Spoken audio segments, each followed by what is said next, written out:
I'm Sunny with Golden Care, and today we have a special guest, Tyler Harrelson. He'll be answering commonly asked questions about financial planning. Hello, Tyler. How are you, Sonny? Good, how are you? Okay, can you tell us a little bit about your firm and the art of successful planning? What's the art and science of successful planning? I've been in business now 27 years, and our specialty is serving the needs of the senior communities.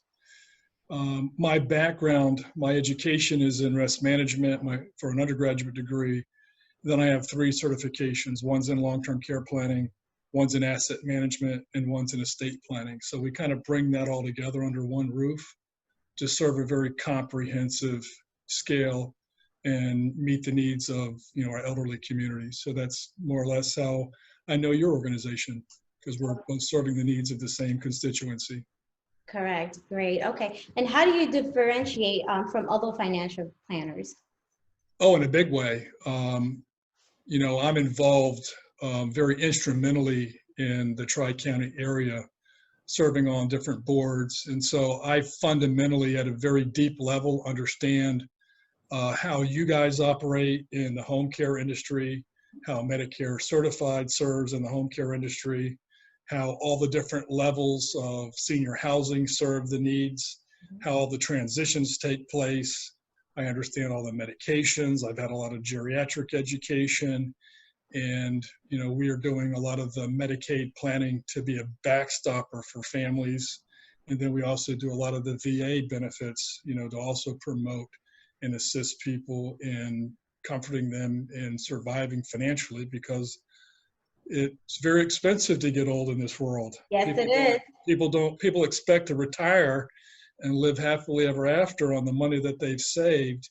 And they don't realize that once they get to, say, late 70s, early 80s, that their cost of living actually substantially scales up to maintain their health care. And a lot of those things that are the expense items are not covered by Medicare. And that's, for many people, surprising, because they'd anticipated otherwise. And sometimes we become the bearer of bad news, or the bearer of bad news has sent them to us so that they can become more informed. We do a lot of education in our organization.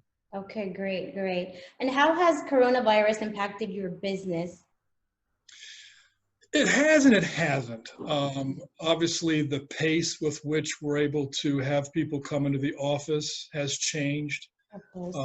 A lot of people have gone to these virtual type presentations. We can facilitate that, but unfortunately, most people in the senior environment are not computer literate, so they're not going to have an opportunity to log on to Zoom or any of the other platforms that are out there and converse with us. So we've had to do a lot of things over the phone. And my feelings are seniors will have to put things off because they're old school. They're used to smell it, feel it, touch it, and they can't do that, and they can't get a sense of who you are and whether or not they trust you or not over the phone. And so it's slowed down our industry from a financial planning perspective, and I don't think that that'll be for too much longer, though. Okay, great, great. And what are you doing to adapt to the new normal? Well, I get to come to the office in shorts, so that's kind of been fun. Without daycare being available, I've got a 3-year-old running around crushing my office. Yeah. So that's been fun, more of a challenge than fun.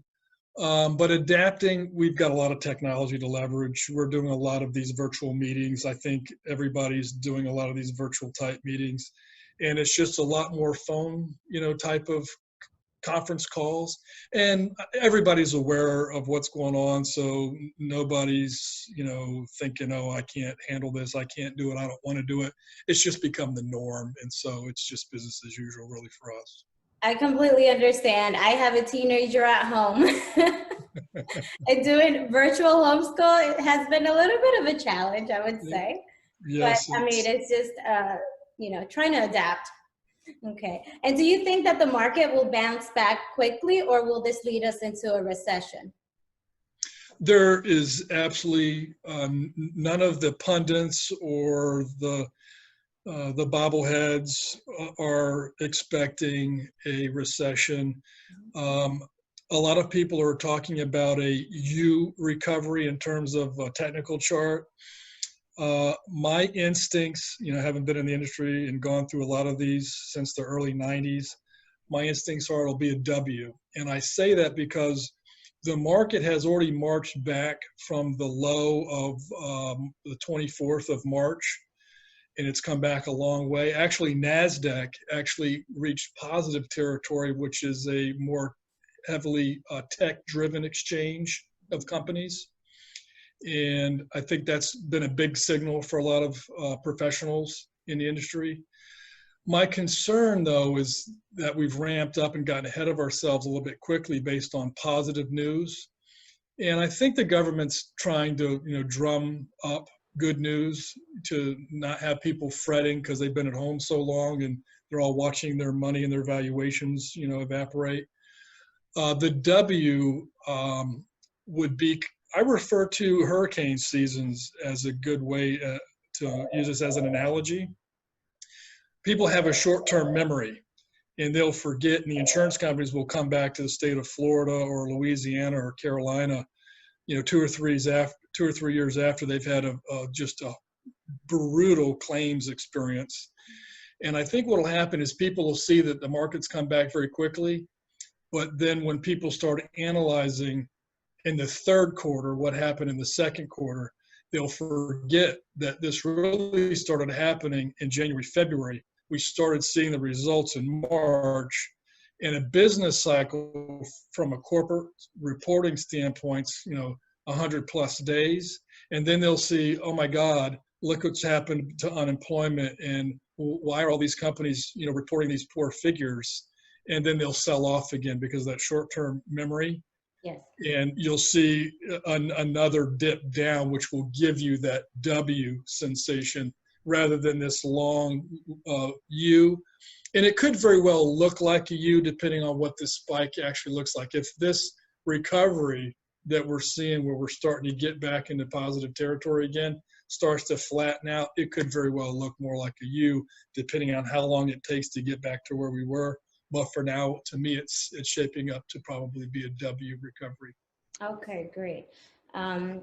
Yeah, I mean, those are some great answers that you've given us. But last but not least, what would you do if you won the lottery? Being a professional in my industry, there are opportunities to leverage different types of investments that give you 3 times the market up or 3 times the market down if you're just comparing it to like a Standard & Poor's index. And so knowing what I know and the wherewithal and the patience that I have, whatever that lottery winning could be, I could probably triple it. So I would probably put it to work. I am not afraid of where we're at in the economy right now. The market was, under the Trump administration's, done extremely well, and it's been very resilient through all of this, as you can see from the charts, and I'd probably invest it. Okay, great. Okay, thank you so much, Tyler. This was very informative. If anyone has any additional questions, how can they contact you? They can call us at 239-489-0084. They can also find us on the internet at www.A as in Apple, S as in Sam, O as in Oscar, F as in Foxtrot, S as in Sam, P as in Paul.com. Okay, great. Thank you so much. Okay, and thank you everyone for watching, and everyone stay safe at home. Have a great day. Bye, Sonny. Bye, Tyler. Thank you. Bye-bye.